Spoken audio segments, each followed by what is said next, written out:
Mr. Klutz is Nuts by Dan Gutman. Chapter 10.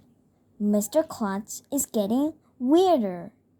Your election day essays were fantastic, Mr. Klutz told our class the next morning. He had a big bandage wrapped around his head.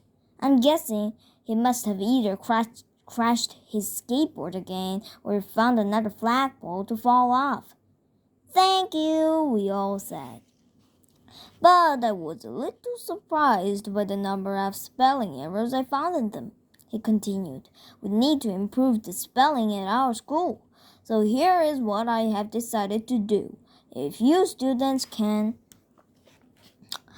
write out a list of 100,000 spelling words by Thanksgiving, I will dress up in a turkey costume and ride a pogo stick down Main Street.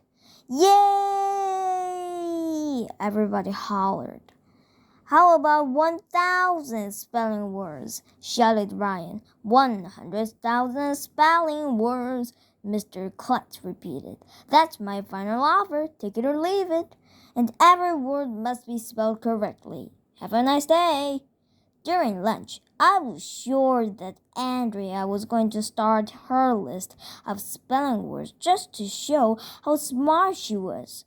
But she didn't. She just kind of sat there, picking at her food quietly.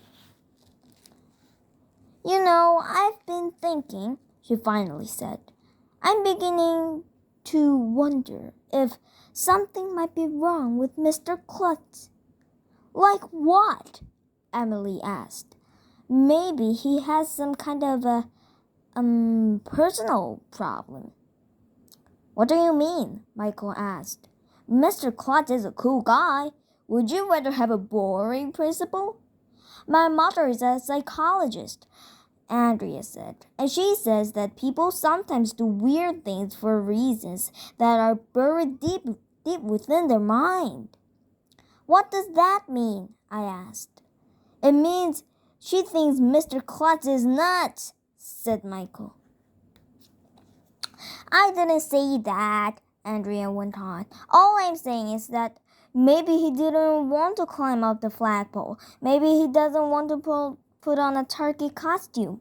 Maybe he just wants people to like him, and the only way he knows to show that is to do nutty things. Maybe he's a sad, unhappy man. Maybe all he wants is a hug or something else. That's the saddest story I ever heard, Emily said. Then she started sobbing. Me, Ryan, and Michael looked at one another. We all rolled our eyes up in our heads. Mr. Klutz is cool, Ryan said. You're the one who has some kind of a personal problem, Andrea. Maybe Mr. Klutz is nuts, I said. In fact, maybe he's not a principal at all. Did you ever think of that?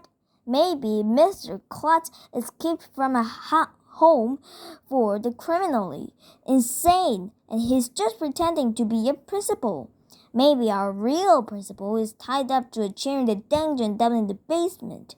My friend Billy told me there is no dungeon down in the basement, Emily insisted.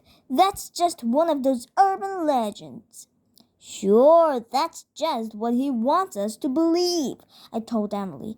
He doesn't want us to know our real principal is tied up to a chair down there. It probably tortures him during summer vacation. I think you guys are nuts, Emily said. I'm worried about Mr. Klutz, Andrea said, biting her fingernails like this. So that's the end of today's story. Did you like my story? Then push the thumbs up sign or the subscribe button. Bye. Thank you for listening.